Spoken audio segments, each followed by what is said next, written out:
Gareth, thank you very much for joining me today. What we will be discussing is cybercrime denial, understanding why we refuse to acknowledge the threat. So all that will make sense in a few minutes, but Gareth, please could you just give the audience a little bit of an introduction to yourself, if that's okay? Yep, okay, so Gareth Shaw, thanks for having me here as well, Nick. Pleasure to be here. Yes, so my background's a little bit varied. Born in Hull, born and raised, and at the age of 17 went off to see the world, joined the Merchant Navy. I did that for a few years, and then I left that for various reasons and ended up joining the Army after a while. Joined the Royal Signals. I was seeing a lot of change in the Royal Signals over that time. So when I started, we were still using 3-letter trigrams and RAP procedure, measuring copper wire for our HF radios, and I think at one point we deployed to Sierra Leone with a headquarters supported on 0.5 meg via a satellite link. Okay. And that was quite groundbreaking at the time. So seeing the changes in information and technology over the last 23 years, that's how long I spent in the Army. Developed all the way through there to Warrant Officer Class 1, which was the highest could go, or something called a Yeoman of Signals, which is like a telecommunications manager, planning, managing, deployment. And then in 2020, so at COVID, I figured that's the right time for me to leave and go my own way. Not much on the job market at that time because everyone was very much in a state of hiatus. So I then got offered a short contract, and that became the birth of Periprometheus Consulting. So a fellow offered me a 90-day contract. He said, you'll need to start your own business. So it went from there. I started the business just myself for the first couple of years, and now I have several associates that I use. Basically, more work was coming in than I could do, and I knew good people. So I have my associates now, which I subcontract work down to as well. So, and it's all in the information and cybersecurity space, which, as we know, is quite a high demand area. Absolutely. Okay, perfect. Well, let's dive straight into it then, Gareth. So, firstly, so just to refresh the memory of everybody, what we're discussing is cybercrime denial, understanding why we refuse to acknowledge the threat. So, why are we talking about that first and foremost? Like, what actually is cybercrime, and why do we need to sort of bring some attention to it today? So, I think we've defined in cybercrime, then we've got to look at the term cyber. What's cyber? And cyber is anything that happens electronically or on IT. So it's any type of crime that is enabled via an IT system. Now, I think a little bit later, hopefully we'll talk a bit about the cyber and information, because cyber doesn't just involve the electronic world. It is still have physical entities and various other things that affect it.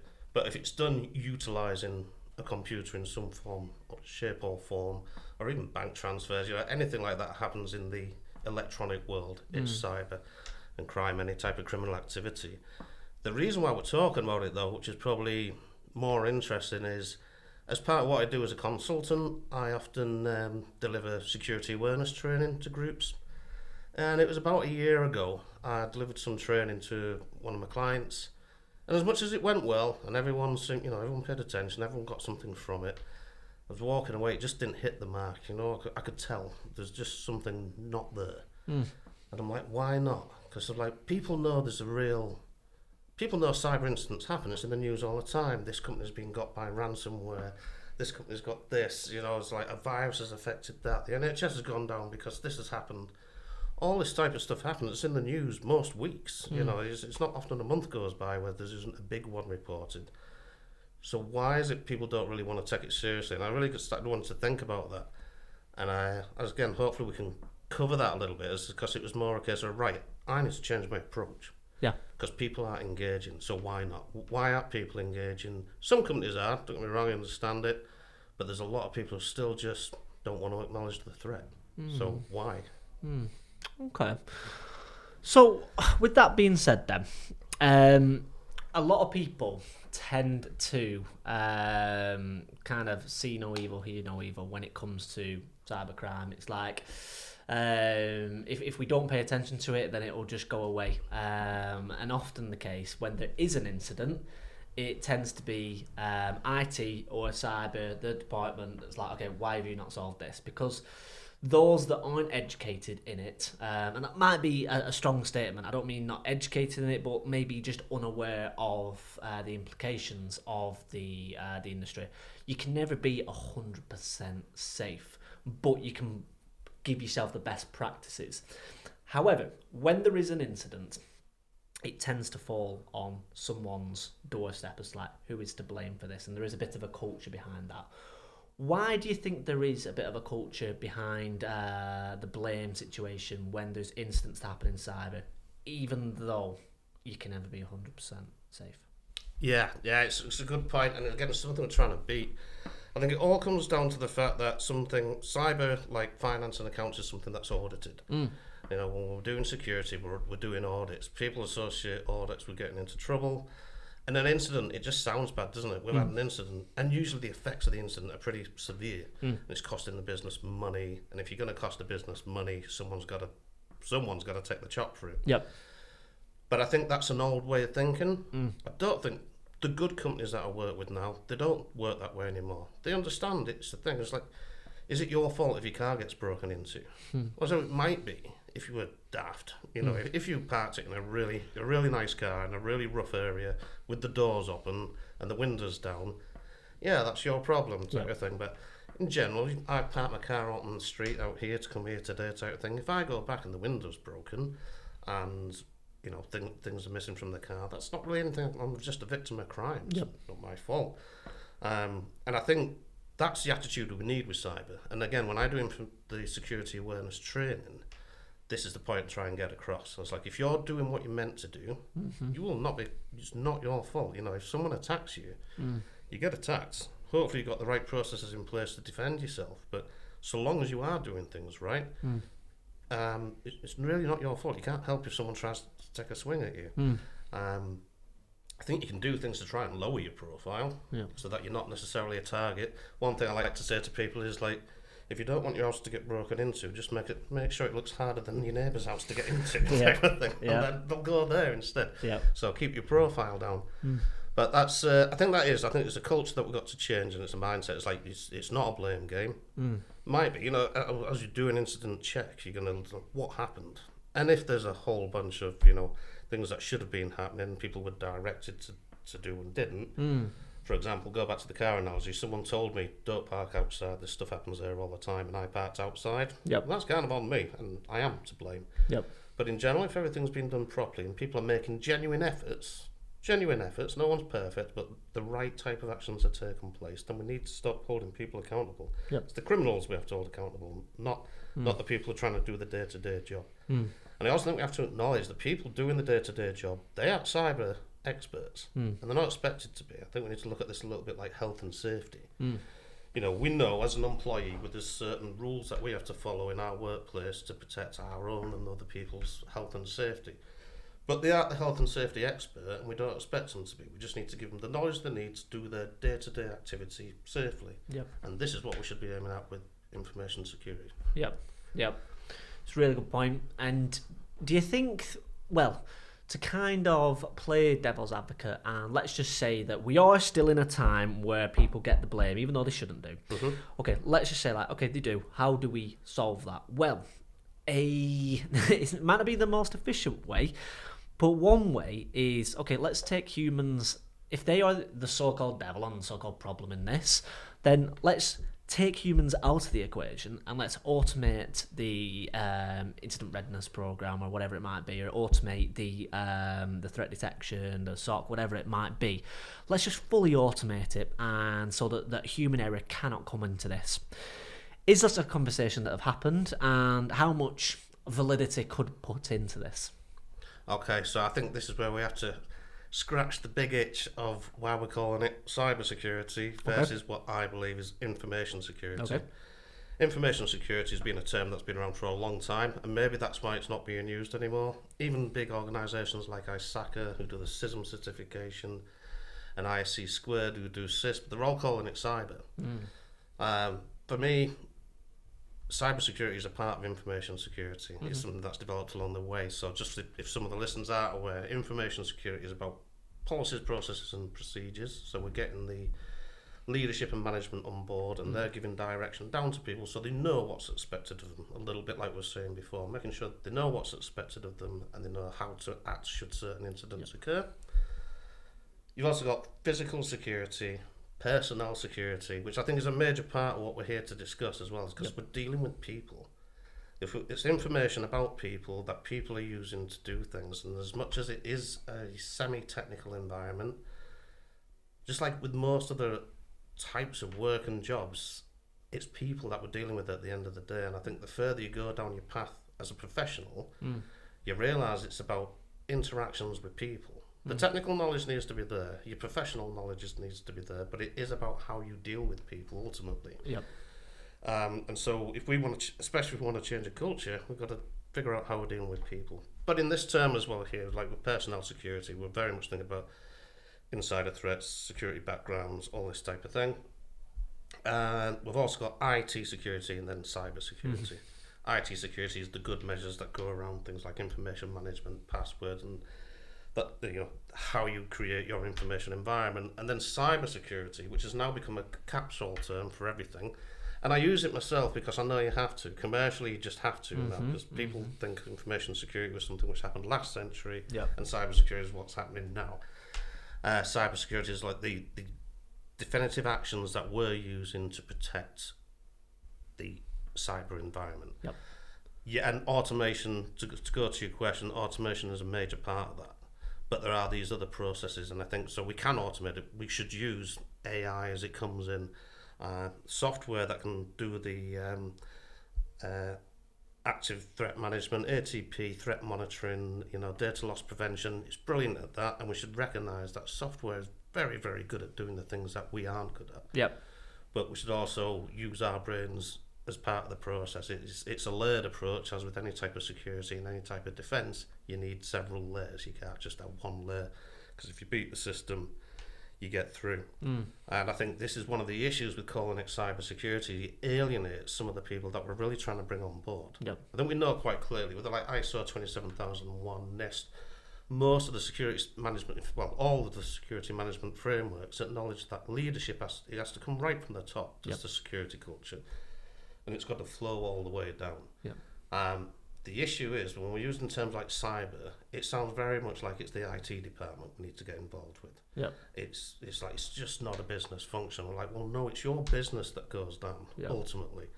It's you, the board, that will be held to account by the Information Commissioner's Office or someone like that type of thing. It's your business reputation, your business that gets the loss or the lost sales because you've been ransomed or something like that. So I do think the term cyber alienates the very people that we're trying to really bring on board, because once they're on board, then it will flow down, because it will matter to them, so that it matters to the business, it matters to everybody else.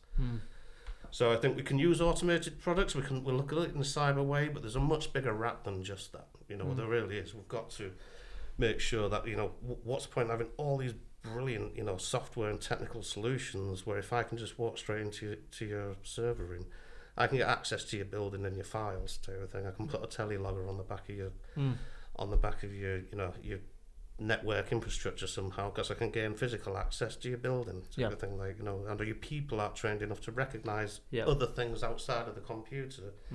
You're not going to be protected. As I say, there are those 5 elements which mean, you know, and if you ignore any one of them, that's a vulnerability. And as we know, that's exactly what criminals are looking for, and they're good at it. They'll notice a weakness quickly and they'll look to exploit it. So I'm like, oh God, we can't get past those firewalls, but have you been to the building? They just walk straight in the place. So we've got to look at everything. And if we just rely on automated tools and think we're safe, I think that's quite misleading. And it can give the concept, the feeling of protection, where in reality you're not.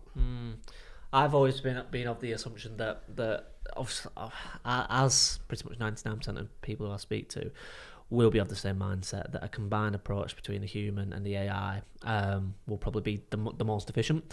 But I just don't think that we're there yet. When I speak to people about AI and security and AI, whichever way you want to spin that, the approach is that the AI is still very much in its turbulent teenager phase, and whilst it's amazing in some parts, it still very much needs nurturing in other parts as well. Therefore, you can't just rely purely on an AI automated SOC, whatever it might be, because it's not there yet. It's still very much an LLM, and it's still very much is learning, and it's not fully generative at this moment in time. But that being said, we are speaking now at the beginning of 2025, and we still very much need to rely on the human, and I think we'll always still need to rely on the human.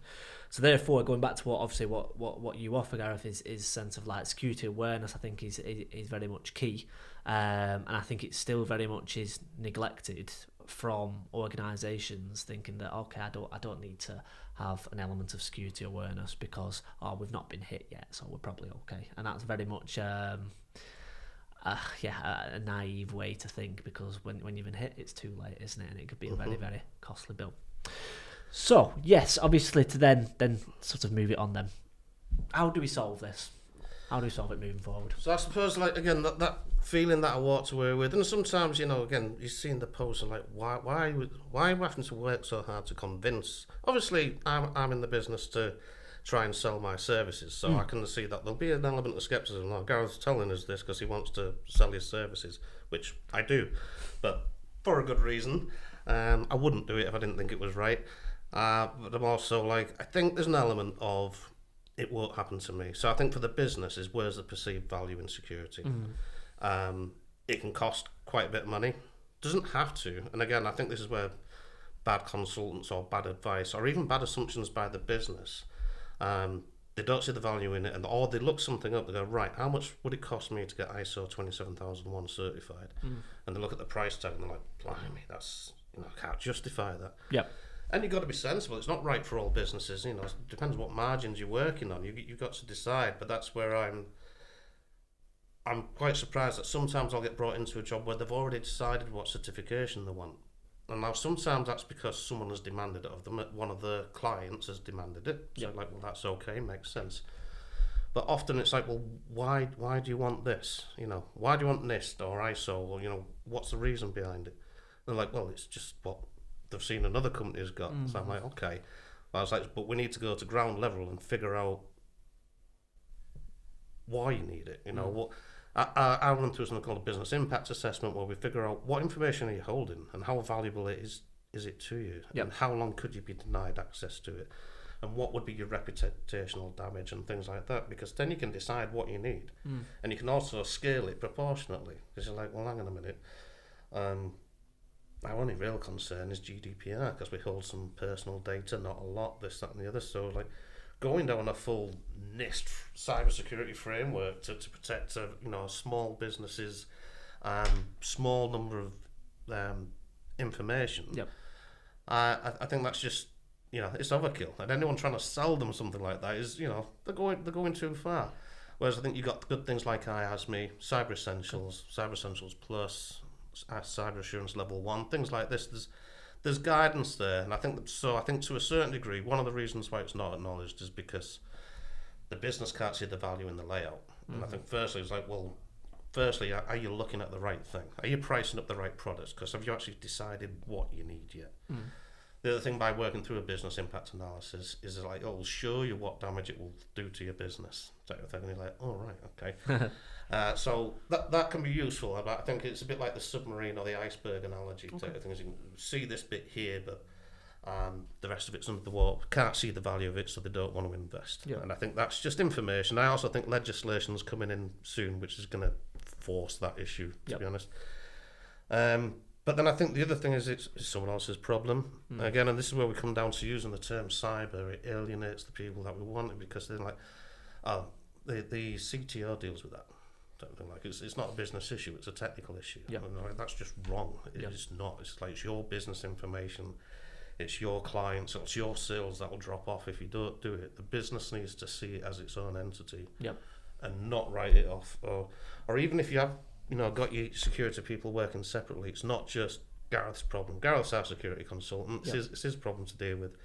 It's not. It takes the whole team. Like we said, health and safety needs the whole group to work together on it, and as does security. It needs, it's a 24/7 threat, so you need to be people to be aware 24/7. As they're working for you as a business. And then I think one of the big reasons is the psychology behind it. Is one, it's not very tangible, especially the cyber world. So it's hard to see a threat that isn't there. I suppose a bit like COVID, you couldn't see it. So people, whatever size, I won't kick that off, whatever side of the fence you sit on, it's like, there's even denial that it existed because, again, some people can't see it. So, there we go. So I think there's an element of that, and I think there's also a very human factor. And this is why I was really interested about the psychology behind it. It's like, there's only so many risks that we can deal with. And sometimes I think the information and cybersecurity world is overwhelming. And you can go, it won't happen to me. It'll happen to someone else. So, like, a lot of people speed when they're driving a car, which, in some ways, we all drive faster than probably is safe for our bodies, but we just accept it. Yeah. I think there's the good old talk about, I think Hugh Alvarari in Homo Deus is talking like, if we became immortal, would we go out and do something? I can't remember which is which. Like, there's immortality and immortality. Okay. One is you can't die at all. Yeah. And the other one is you won't die unless something happens to you. Yeah. So if we came to this point where we wouldn't die unless you had an accident, what would you do? Would you even leave the house? Yeah. Type of thing. But I think because humans have evolved to the point where we know at some point story's going to be over, so we're risk takers. We'll take risks to a certain degree. And I think something like, again, I know it's looking a bit deep, but I'm looking at the psychology behind it. Is like, what happened to me? Or even if you're talking with friends and stuff like that about it, maybe how they use Facebook, and you're like, you do like the free software, like the things where like you can use your friends' faces to do all this type of things, like that free app you got which you're uploading all your photos to, type of thing. Like, have you thought that might be a hostile entity capturing and harvesting your biometric data for future use? And no one looks at you like, well, you've just spoiled the party, Gareth. That's boring, and we don't want to think about it. So again, I'm not going to worry about that. It just seems too abstract. Yeah. So I think there's a big psychological element where it just seems too much of a problem. I'm busy. I've got my own things to do, and this is too big.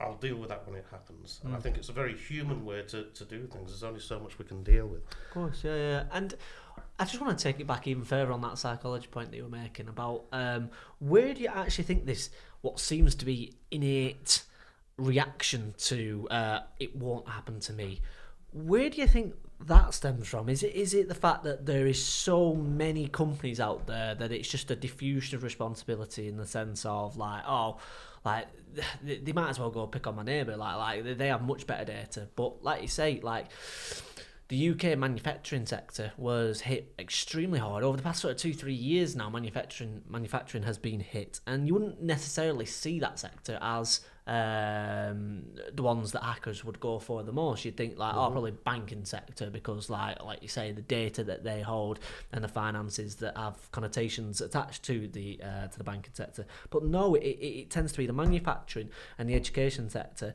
Now, is that because that they don't have the budget to have these robust security defences? Possibly.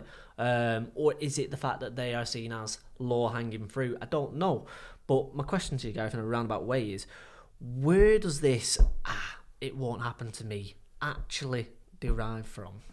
Well, as I say, I think it's interesting. I was speaking to, only via LinkedIn, but speaking to Sarah Armstrong-Smith, who does quite a lot of posts and stuff like that. She's written a book, I've got it written here, Understand the Cyber Attacker Mindset, which I think fascinates me, because I think in order to protect yourself against criminals, you've got to figure out how they work. So I did do a physical penetration testing course with HZL Group just before Christmas. It was fantastic, where you actually go onto a target and do physical penetration of a site. Obviously, it's all legal, it's all agreed, but it's figuring out how those, how these attackers are thinking is how you can start thinking how to protect yourself. But I do think that, sorry, I've lost the train of thought on the question. That's okay.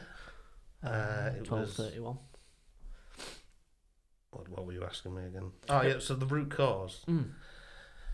I think it's, again, I do think it comes down to our human psychology and our evolution over, millennia, in terms of like, we have to accept some risk in the things that we do. I also think it depends on culture. We're tribal creatures, we're social creatures, and if I remember, it was probably quite a while ago where drink driving was kind of socially acceptable. Yes. And then a big campaign came out, and all of a sudden, very quickly, it became very socially unacceptable, and quite rightly so, to drink drive. And if one of your friends was doing, you'd take the keys off and you'd like, what are you doing? Yeah. And I think we're quite tribal creatures, we're social creatures, and if we build up a thing where like risking someone's health and safety now in the workplace. People won't be happy with you. And I think so if we can build a security culture where doing something that's a security risk is something which is seen as unacceptable, we can change that culture a little bit because we follow the rules. I do think that why is it, the manufacturing and education industry is, I think you hit the nail on the head, it's low-hanging fruit. Criminals aren't daft, well, most of them aren't. The good ones aren't, I suppose the police out there goes, no, loads of them, big cars type of thing, but the good ones, the people who are going to be a threat to you, I think that they'll look about, and you look at a bank, look at the banking system, and then because they're regulated and audited, they've got legislation already which is forcing them to do things. Trying to convince, especially a large company which has got a board of directors and shareholders, that they have to spend more profits on something else, they don't want to do. But then when legislation says, well, you'll have to, otherwise you're in breach of this, and then we'll fine you, and the fines have to be meaningful. So they tightened up shit. And they're getting on, so there's like, right, well, there's no point trying to hack the bank. Who else is about? Like, so operational technology. I've got a friend who's an engineer, works in various different manufacturing environments, and sometimes we chat, just casually, and I'm like, I can't believe some of the processes that are in place and how old some of them are. And OT is a bit of a challenge. I've worked with an aerospace company who, when we've discussed how, we have to work around problems. And again, I think that's the other thing that security has to do, is it has to figure out how to be flexible. You can protect things different ways. You've got to understand how the business works. There's no point in having great security if you destroy the business in the process type of thing. So I think the OT in education is that they probably just don't have that same culture right now. So they're now the targets. They'll bring it up to speed because now they're being targeted. And so that I think comes back to so why are businesses wait until the pain starts happening before they do something? But again, maybe that's human nature. So how do we change that human nature, I think, is the real challenge. And I think that's where we need to understand that it's a people issue.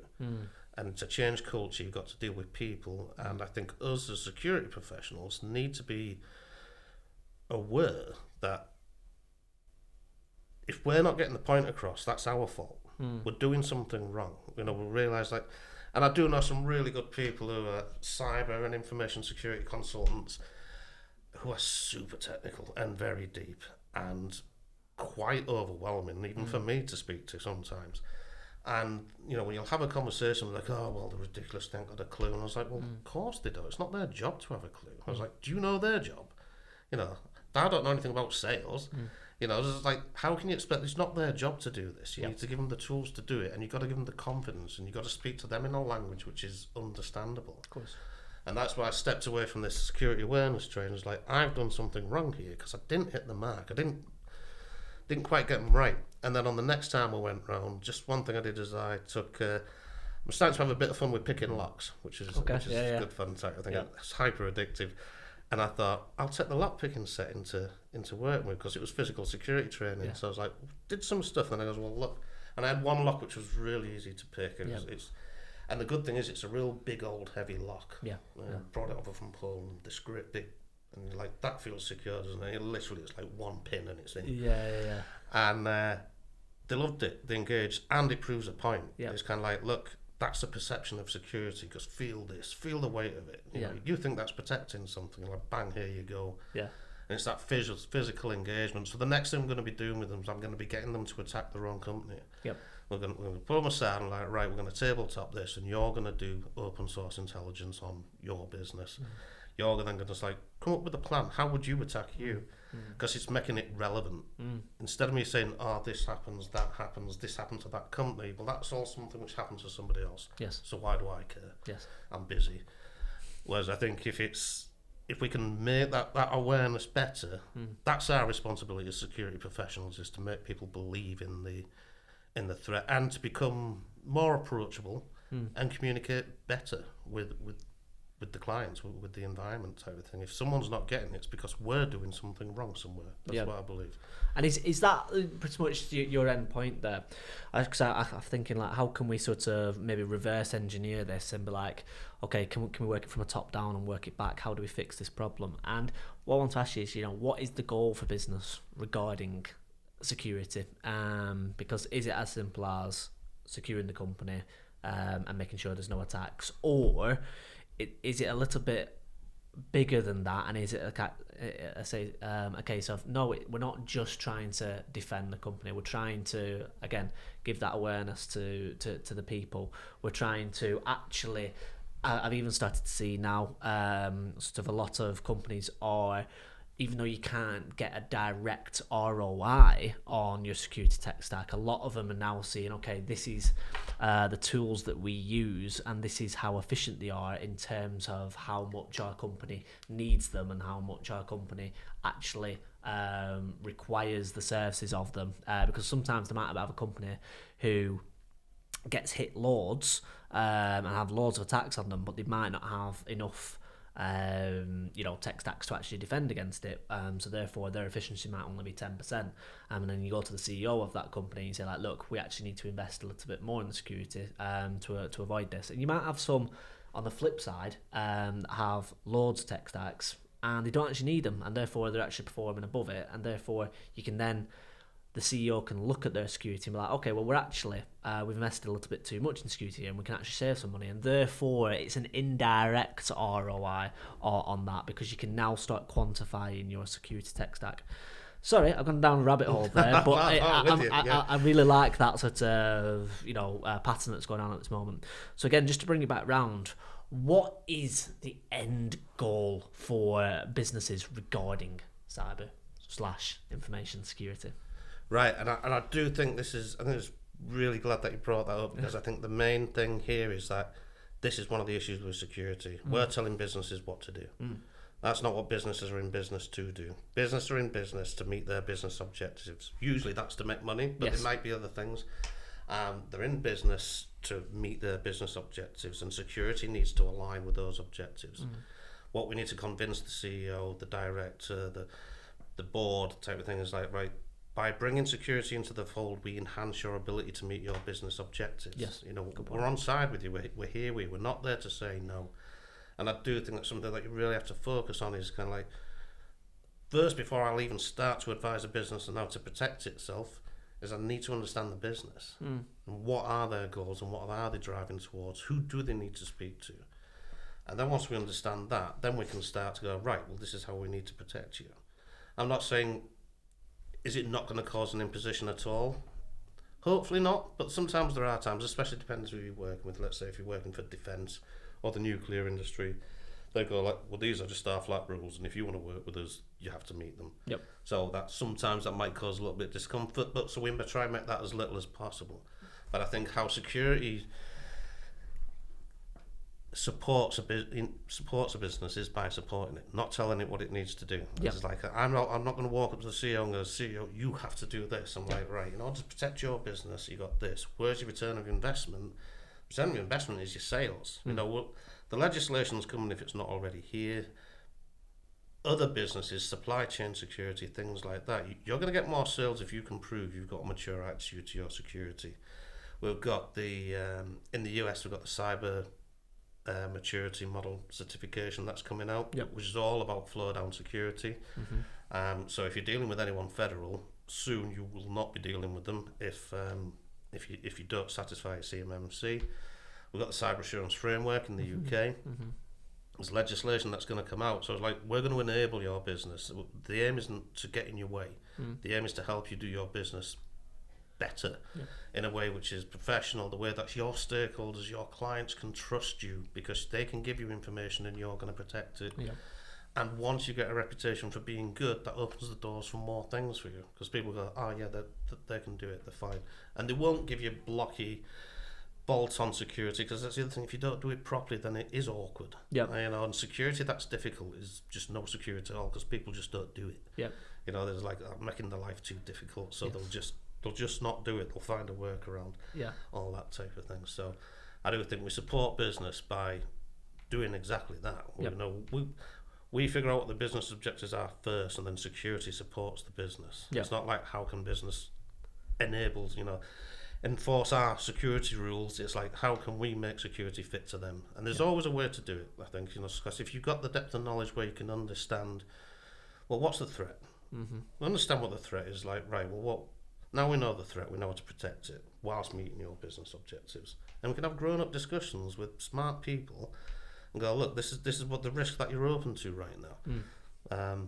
How do you want to manage it? You know, and unless it's a legal requirement, there's usually a sensible way to make everybody happy. And again, people talk about it type of thing. Don't just rely on the computer telling you what to do. Have a discussion. Yep. That's what I'd say. Perfect. And great way to end on it. So Gareth, thank you very much for joining us today. I really enjoyed this podcast. We went deep there. We've done helicopter overviews. We've talked about AI. We've talked about people and security. So a lot to digest. So if anybody has any questions for Gareth or would like to learn more about his consultancy, I'll be sure to put all the information down below. But once again, Gareth, thanks for coming on the Security Space. That's really kind of you. Thank you very much. Cheers. Thanks. Thank you.